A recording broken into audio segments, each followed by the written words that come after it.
Want to speak real English from your first lesson? Sign up for your free lifetime account at EnglishClass101.com. Hi everybody, welcome back to Ask Alisha, the weekly series where you ask me questions and I answer them.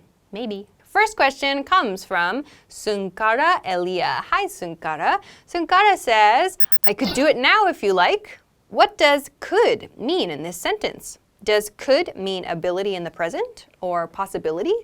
And what does likely to happen mean in English? Okay, yeah, it's something maybe that people would use to say something is possible now. I feel like we would probably say, I can do it now if you like. And it would sound like, I can do it now if you like. Perhaps a person would use could instead of can to make it sound a little bit more formal. But it just means it's possible for me to do this now if you like. I could do it now if you like. Do you have time to finish checking my paperwork today? Yeah, I could do it now if you like. So that's a situation where you might hear this used. Could will sound a little bit more formal, I think, than can. So regarding your second question about the phrase likely to happen, it just means there's a good chance of something. So there's a good chance that something will happen in the future. For example, the company says the new project launch is likely to happen in June. Our regular summer party is not likely to happen this year. So I hope that this helps answer your questions. Thanks very much. All right, let's move on to your next question. Next question comes from Fabio. Hi, Fabio. Fabio says, hello, Alisha. I'd like to know about some American dictionaries. Which one do you recommend? Okay, yeah, my favorite dictionary is Webster's Dictionary. It's called the Webster's Collegiate Dictionary as well. So if you can't access the physical book, I highly recommend Merriam-Webster's online dictionary. They are my favorite resource to use. I use them pretty much every week to plan these lessons, to plan other videos. It's a great resource. So of course you can look up words and you can find example sentences and pronunciation there. But they also do a really nice job of sharing interesting articles about like word history, about new words that are coming up. And you can also do quizzes on their website. They post interesting information on their Twitter feed. So I highly recommend Merriam-Webster's Dictionary. That's my favorite one. So just Google for Merriam-Webster and you can find it really, really easily. There are a couple of other official American dictionaries. The other two like big dictionaries, there's one that's called the American Heritage Dictionary. That's one that I personally have not used. And my understanding is that that's a very like conservative approach to standard English. So that dictionary originally came about because the publisher, felt that Merriam-Webster's approach was like a little bit too open. Like Merriam-Webster was allowing like too many new words to come in and they weren't being strict enough about what's correct and incorrect and so on. So the American Heritage Dictionary was like this conservative response to that. You can still find the American Heritage Dictionary online today if you want to check it out. There's like example sentences and definitions and images and things you can use to learn more about words there. There's also the new Oxford American Dictionary. Again, I have not used this one personally, but that's based on the Oxford English Dictionary, meaning British English. So that's, as the base, has had like some updates to make it like an American English dictionary. So that's another resource that you could consider using. But my personal favorite, as I said, is Webster's Dictionary. That's a great, great resource to use. In terms of online dictionaries, like I said, Merriam-Webster is good. I also like to use the Cambridge Online Dictionary because in addition to searching or to being able to search for word meanings, you can search for grammar as well. So if there's a grammar point you're not familiar with, they have a grammar search tool. You can also listen to pronunciations of words in British English and in American English, and they have lots and lots of example sentences.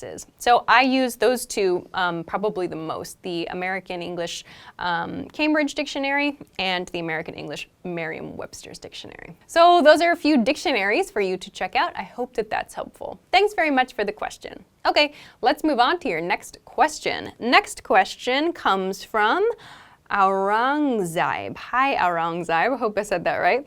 Aurangzeb says, can we use wanna, gonna, and gotta in formal English writing or speaking? I don't recommend it in formal writing. No, I don't. You might hear gonna in formal speaking, like when we're speaking quickly.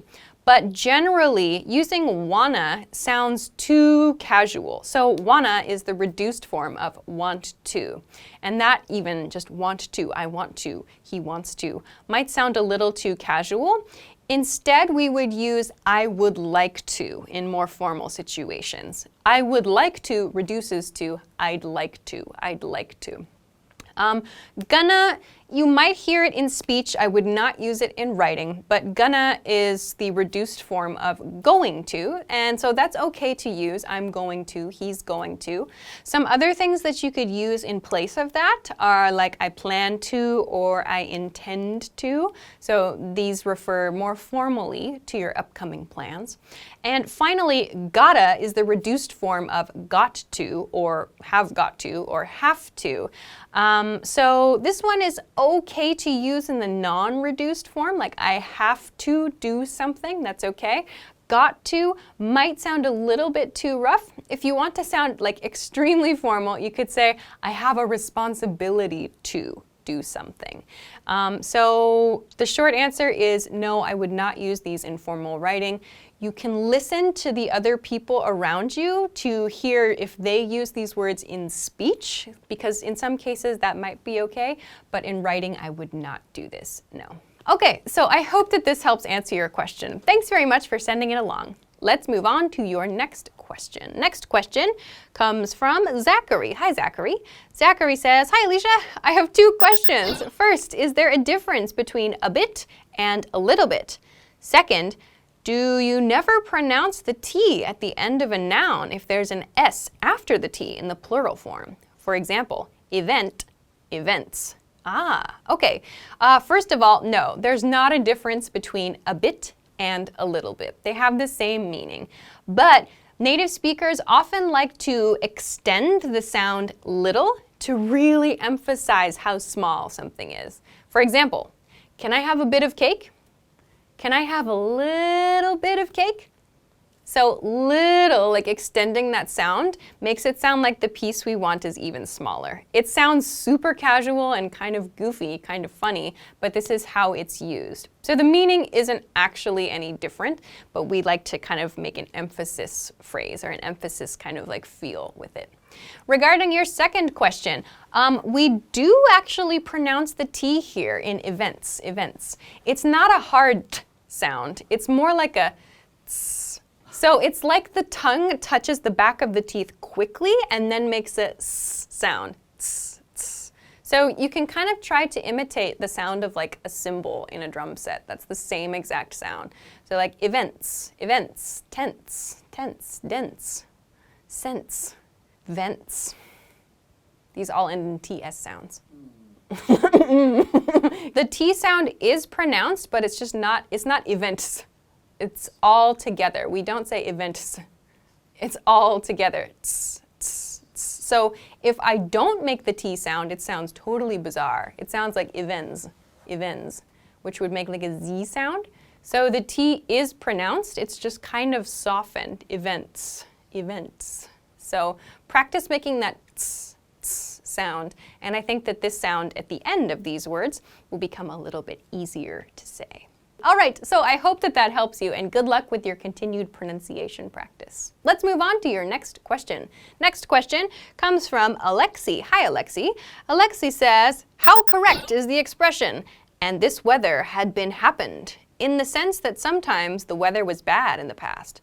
To express that idea, maybe try saying, this bad weather has happened before. So something has happened before.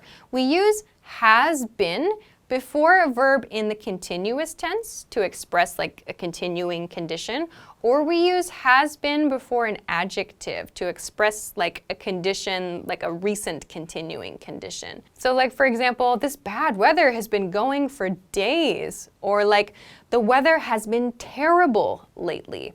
So we would not use has been happened. We can use has happened, like this bad weather has happened before, that's fine. Or we can use has been continuous, has been adjective form. So I hope that that helps you. Thanks very much for the question.